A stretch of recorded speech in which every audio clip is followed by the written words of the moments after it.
Well, hello, friend, and welcome back to our bonus series on the Digital Nomad Tax Guide.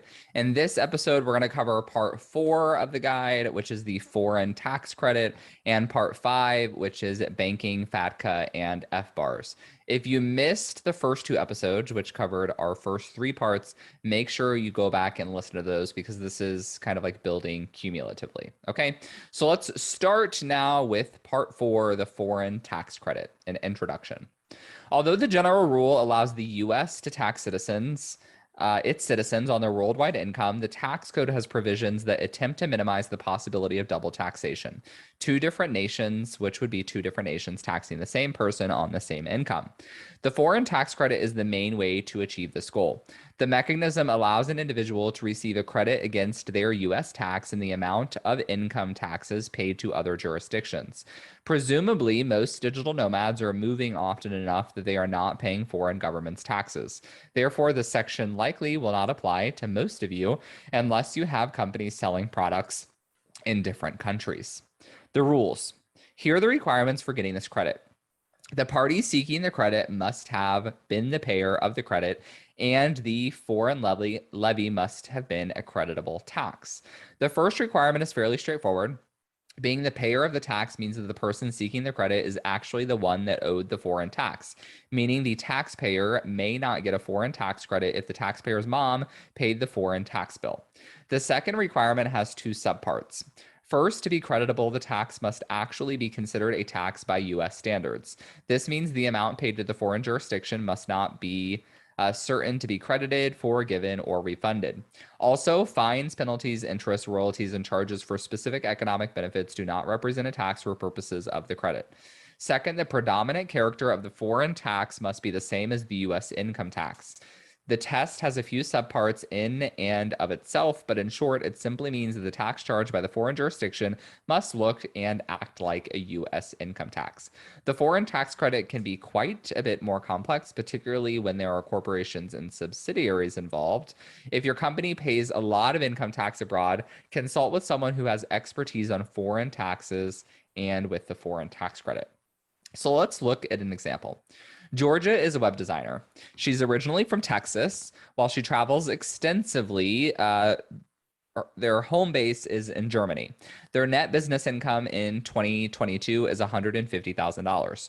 Georgia also has additional sources of unearned income totaling $70,000. In 2022, Georgia paid $30,000 in taxes to Germany.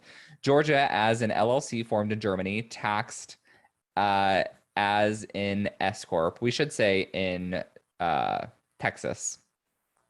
Their annual salary is $60,000. Georgia owes 15.3% self-employment tax on that income, totaling $9,180. For more on how S Corps work, check out some other podcast episodes, or there's a link in this blog post to my blog post on S Corps. 112,000 of the 150,000 in earned income is exempt from tax using the foreign earned income exclusion. Thus, the difference of 38,000 plus the 70,000 in unearned income totaling $108,000 is subject to income tax. Georgia's estimated effective income tax rate is 22%. U.S. income tax would be 22% of 108,000 or $23,760. Totaling their income and self-employment tax, Georgia's total owed to the U.S. would be $32,940. However, under the U.S. tax treaty with Germany, Georgia gets a $30,000 credit for taxes paid to Germany. Their balance owed to the U.S. is $2,940. Please note, these numbers are purely hypothetical. So this was a fairly short section because credits are much simpler typically than exclusions and deductions. If you qualify for it, it results in a dollar for dollar reduction in your taxes, which is fabulous and phenomenal. To give you an example, I once had a client who was an Australian citizen who had a U.S. green card, and this individual did not know that they needed to file U.S. tax returns because once you have a green card, you are required to file taxes here. So long story short, we did 6 years worth of tax returns for this individual because they were seeking, they really did it because they were seeking U.S. citizenship. They hadn't been in the U.S. for 6 years. So if they never were going to come here, it probably wouldn't be that big of an issue. But long story short, they didn't end up owing any money in taxes because they were paying taxes to the Australian government this entire time. And all of their tax credits, foreign tax credits, essentially negated any US tax that they owed. So if you live somewhere where you're paying taxes, this is a huge, huge consideration. So now let's get into our next section. This is part 5 of the tax guide, which is banking, FATCA, and FBARs. So a quick introduction for this section. These rules can be a bit scary, so prepare yourself. There are many details I have not included. The purpose of the section is to make you aware of certain rules and scare you a little bit, and to carefully consider whether these rules apply to you so that you may hire a professional for assistance. Many online sources recommend that nomads put client payments and other funds into international bank accounts. This advice is given for a few reasons. Here, I will not dive into those or otherwise discuss the ins and outs of choosing international banking options, as I'm not a financial advisor who can counsel on exchange rates and all these complex topics, nor am I a licensed lawyer in those prospective nations.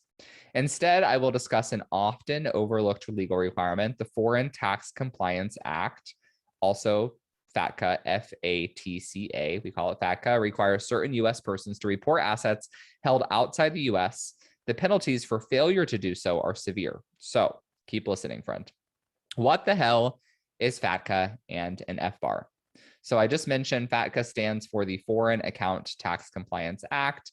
It's a law that requires foreign financial assets to be disclosed as part of the taxpayer's tax return. An FBAR is a report of foreign bank and financial accounts.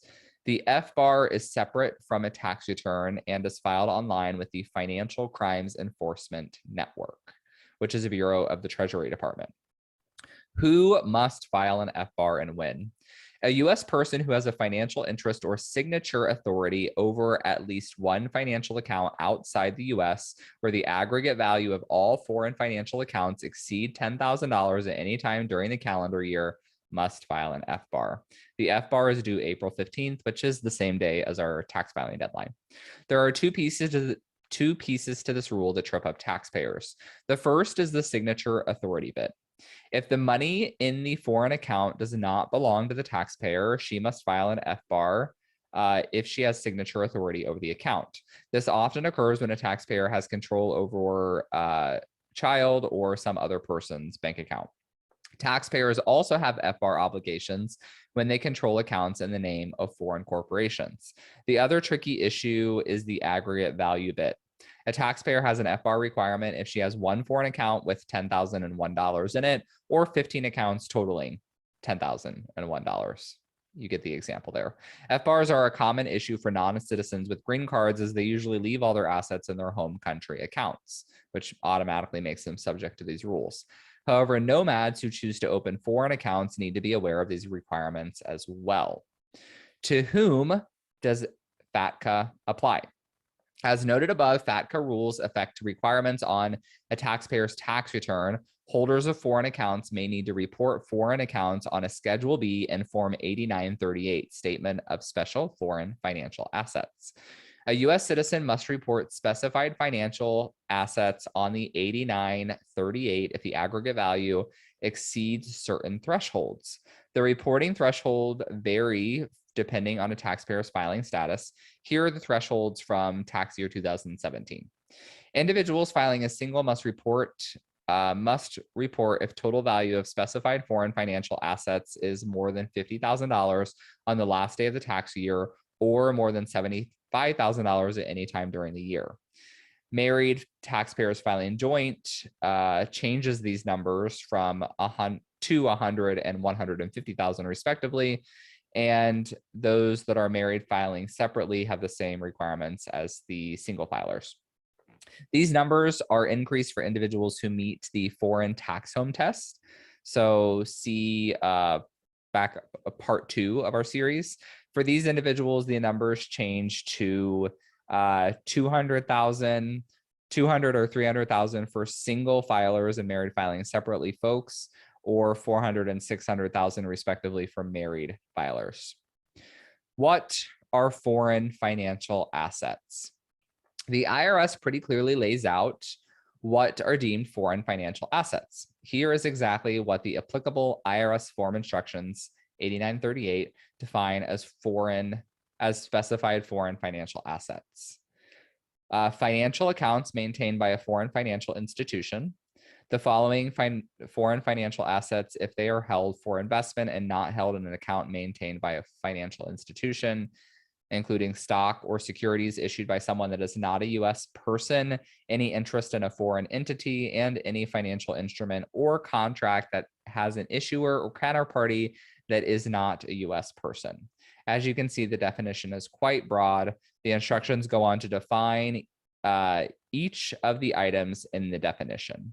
You can check that out by Googling the IRS Form 8938 instructions. Penalties.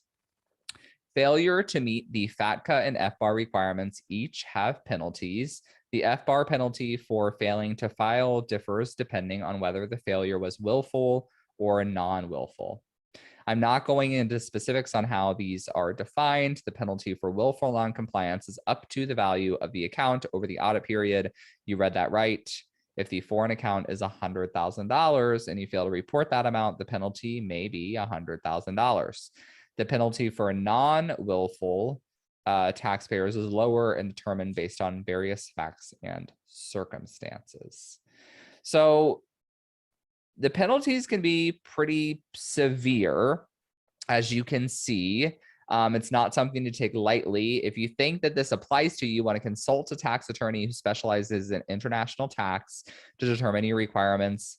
And also, if you've been non-compliant, consider your remedies. This section is not really, it's not really all that complicated. And it doesn't need to be all that scary. All you really need to know is if you own foreign assets, you have to report that. You got to fill out a form. You're not going to owe like extra taxes on that per se. You're not going to get in trouble for it. There's nothing inherently wrong with having a bank account like in a European country or wherever. It's just the IRS uses this in order to keep tabs on people's money, to make sure that they're not like sheltering assets, all that kind of like complicated type of stuff. You just have to report it, and failure to report it can result in a penalty. So that's all I have for this section. This 5-part series, or 3 podcast episodes, encompass what I think are the key issues that digital nomads need to be aware of. Again, hopefully you found this helpful to at least get the wheels turning on what you need to consider and think about as a US person traveling abroad. If you enjoyed the episode, make sure to give it a rating and review in your podcast app. That's immensely helpful, and share with your friends. As always, thanks for tuning in, and I hope you have a splendid day. Have a good one.